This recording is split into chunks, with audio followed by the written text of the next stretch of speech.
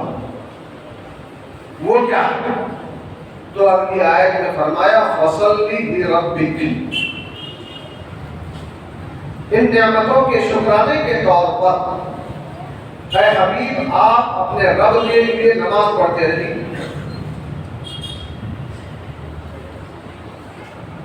پتا چلا کہ جب کبھی کوئی نعمت ملتی ہے تو اس کے شکرانے میں نماز پڑھنا ہے. بات صرف فرض نمازوں کی نہیں ہو رہی. فرض نمازیں تو لازم، کسی کو اس سے مفر نہیں. اس سے ہٹ کے جب کبھی کوئی نعمت ملے، ہمارے پاس طریقہ ہے کہ کبھی کوئی کامیابی ملتی ہے، کہیں کوئی نعمت مل جاتی ہے تو خوشی میں مٹھائی تقسیم کرنے لگتے ہیں، خوشیاں منانے لگتے ہیں. یہ ہمارے طریقے ہیں. اللہ تعالیٰ یہاں ایک طریقہ بتا رہا ہے کہ تم پر کوئی انعام ہو، کوئی کرم ہو تو فوری شکرانے کے 2 رکعت نماز پڑھ لو. اس سورے سے ہمیں درس مل رہا. نماز پڑھو گے کیا ہوگا؟ میں آپ کو ایک حدیث قدسی سناتا ہوں آگے. عن رسول اللہ صلی اللہ علیہ وسلم، رسول پاک صلی اللہ علیہ وسلم سے روایت ہے. عن اللہ تعالی، سرکار اللہ سے روایت کرتے ہیں. قال اللہ سبحانہ، اللہ تعالیٰ فرماتا ان لی مع المصلین 3 شرائط.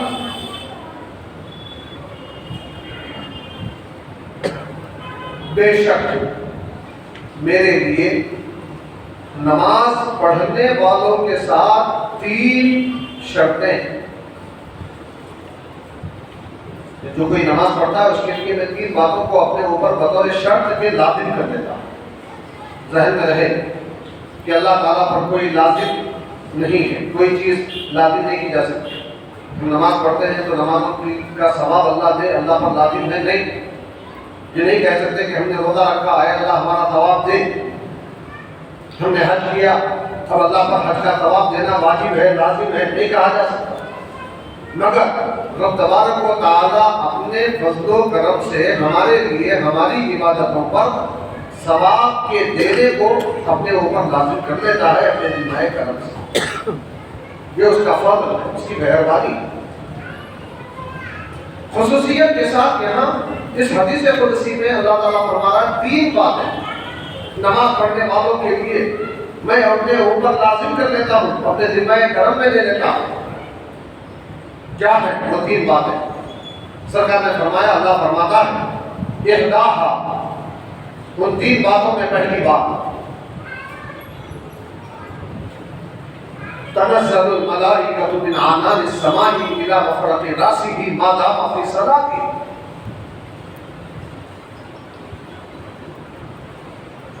رحمت آسمان کی بلندیوں سے نماز پڑھنے والے کے سر کی مانگ تک اترتے رہتی ہے جب تک کہ بندہ نماز میں رہے. آپ نے رکعت باندھی، آسمانوں سے رحمت اترنا شروع ہوئی سیدھا سر پر. کب تک؟ جب تک آپ نے سلام نہیں کیا. تو یہ پہلی چیز میں اپنے ذمہ لے رہا ہوں. اللہ فرما رہا کہ میں رحمت نازل کرتا ہوں. اللہ کا وعدہ جھوٹا نہیں. اللہ قرآن پاک میں فرماتا ہے وَمَنْ أَصْدَقُ مِنَ اللَّهِ قِيلًا. قول کے اعتبار سے اللہ سے زیادہ سچا کون ہے؟ فرمایا وَمَنْ أَصْدَقُ مِنَ اللَّهِ حَدِيثًا. گفتگو کے اعتبار سے اللہ سے زیادہ سچا کون ہے؟ اللہ سچا وعدہ فرماتا ہے. نمازی نماز میں آتا ہے، پوری اس کے شرائط پورے کر کے نماز کے اندر کھڑا ہو جاتا ہے تو رحمتوں کا ایسا نزول ہوتا ہے کہ اس کے دل کو اطمینان کی کیفیت حاصل ہوتی ہے. نماز میں اس کا دل لگنا شروع ہو جاتا ہے. یہ پہلی چیز. اس کے بعد اللہ فرماتا ہے وَثَانِيهَا،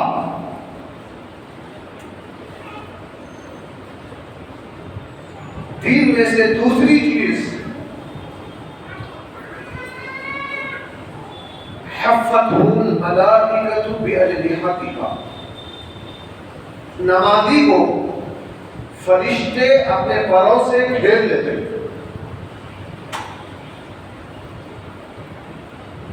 پھر اس کے بعد فرمایا وَثَالِثُهَا، اور تین باتوں میں تیسری چیز جو میں اپنے اوپر نازل کر لیتا ہوں یہ ہے کہ اناجی بھی میں خود بندے سے سرگوشی کرتا ہوں. بندہ سورہ فاتحہ پڑھ رہا ہے، لمبے سورہ پڑھ رہا ہے، سبحان ربی العظیم، سبحان ربی الاعلیٰ، اذکار نماز، وہ اذکار نماز نہیں پڑھ رہا ہے بلکہ مجھ سے گفتگو کر رہا ہے، مجھ سے گفتگو کر رہا ہے. پھر اس کے بعد جب بندہ نماز پڑھ کر سلام پھیرنے کے بعد میری بارگاہ میں ہاتھ اٹھا کے دعا کرتا ہے، کلما قال یا رب اقول لبیک. اللہ اکبر. اللہ فرما رہا ہے کہ جب بندہ یا رب یا رب یا رب کہتا چلا جاتا ہے، دعائیں مانگتا چلا جاتا ہے، تو اس کے ہر یا رب کے جواب میں کہتا ہوں کہ اے بندے میں تیری طرف متوجہ ہوں، مانگتا چلا جا، میں تیری دعا کو قبول کرتا چلا. اسی لیے حدیث پاک میں کہا گیا دعا خود عبادت، دعا عبادت کا مغز ہے. دعا کے مقابل میں عبادت گوشت کی حیثیت رکھتی ہے اور دعا مغز کی حیثیت.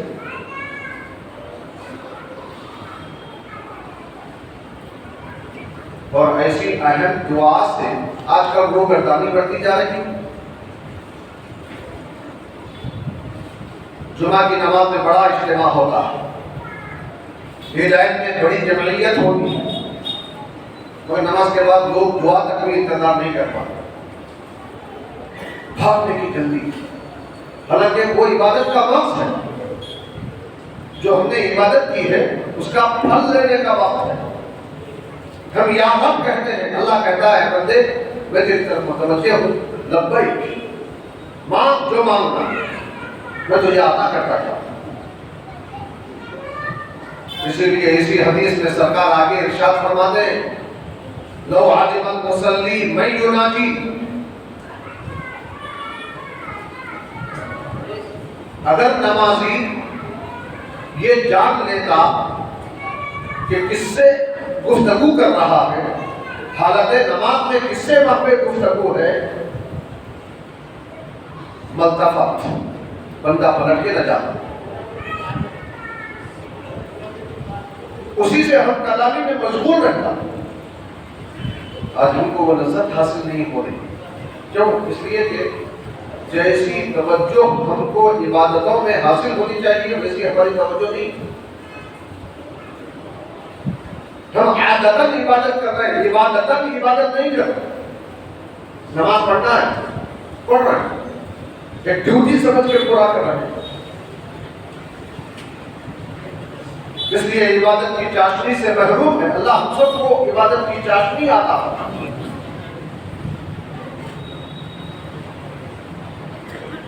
تو نماز ایسی محترم بشان عبادت ہے. اسی لیے اللہ نے فرمایا اے حبیب، ہم نے آپ کو جب ہر خیر کی کثرت عطا فرمائی ہے تو آپ اپنے رب کی نماز پڑھتے رہے، نماز پڑھتے رہے. رسول اکرم صلی اللہ علیہ وسلم راتوں میں نمازیں پڑھا کرتے تھے، قیام اللیل، تہجد، اتنا پڑھتے تھے، اتنا پڑھتے تھے، اتنا ٹھہرتے تھے نماز میں کہ آپ کے پائے مبارک متورم ہو جاتے، بھول جاتے.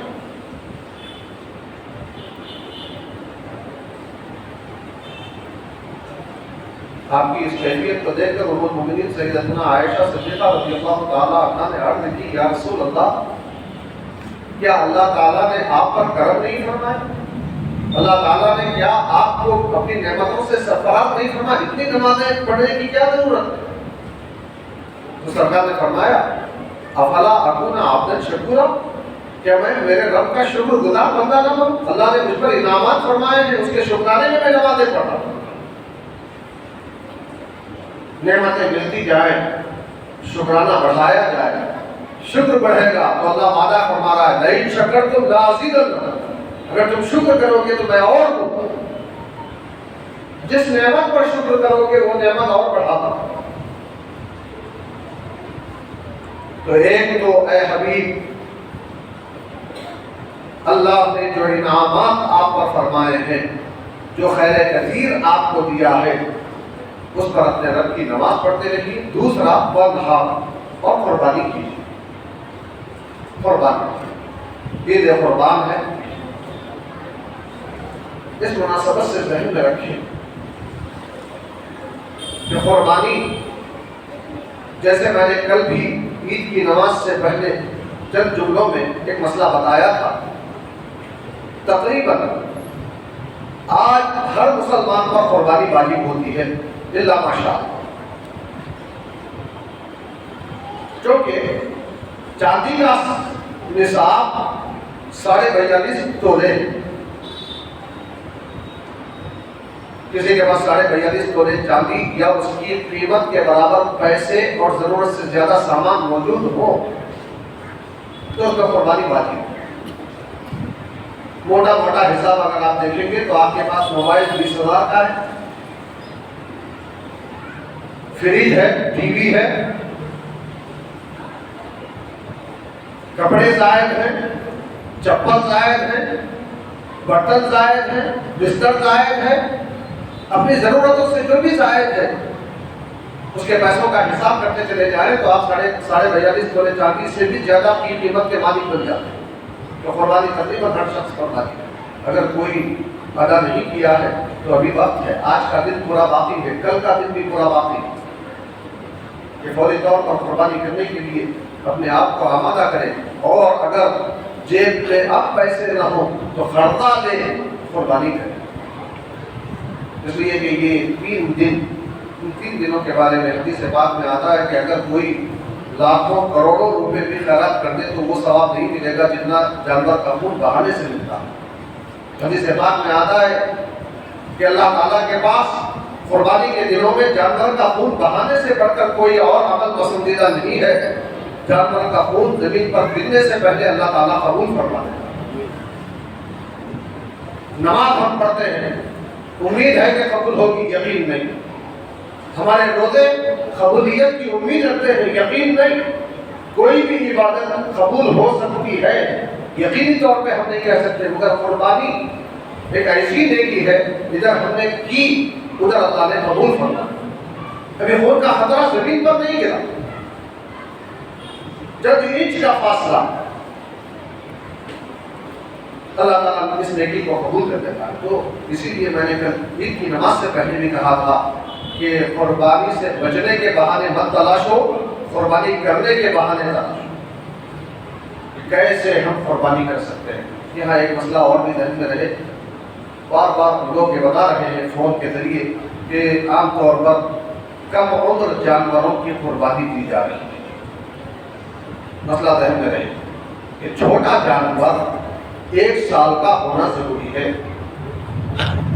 ہاں پوٹلا یا دمبا ہو 6 مہینے کا ہو، 1 سال کے بکروں میں چھوڑا جائے تو 1 سال کا نظر آتا ہو تو اس کی قربانی درست ہے، ورنہ بکرا وغیرہ 1 سال کا ہونا ضروری، اور بڑا جانور 2 سال کا ہونا ضروری۔ 2 سال سے کم عمر کے جانور کی قربانی صحیح نہیں،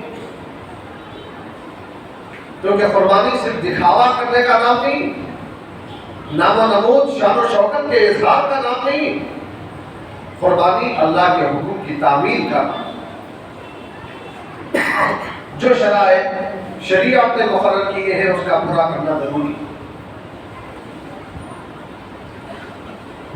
بخیر قربانی جنہوں نے نہیں کی ان کو کرنا ہے، اور آج ہی تہیہ کر کے ارادہ کر کے آگے بڑھنا ہے، اور کل سے پہلے قربانی کا اپنا یہ عمل جو ان دنوں میں اللہ کے پاس سب سے زیادہ محبوب ہے اور ان 3 دنوں کے گزرنے کے بعد پھر کرنے کی گنجائش سال بھر نہیں ملے گی، کر لینا۔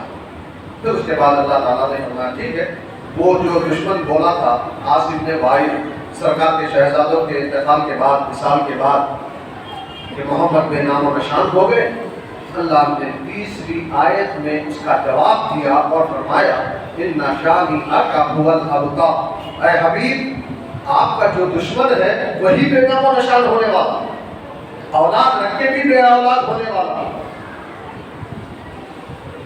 اس کا کوئی نام لیوا نہیں ہوگا، مگر اے حبیب قیامت تک ہر کلمہ پڑھنے والا آپ کا نام لیتا رہے گا، اذانوں میں آپ کا نام لیا جاتا رہے گا، ممبروں پر آپ کا نام لیا جاتا رہے گا، نمازوں میں آپ کا نام لیا جاتا رہے گا، ہر جگہ آپ ہی کے نام کے چرچے ہوں گے، آپ کو کبیرہ خاطر ہونے کی ضرورت نہیں ہے۔ ان شانئک ھو الابتر، بے شک آپ کا دشمن آپ کی شان میں ہذیان بکنے والا، گستاخی کرنے والا، یہ خود بے نام و نشان ہے، یہ خود بے اولاد ہو کر رہے گا، اس کا کوئی نام لینے والا نہیں رہے گا۔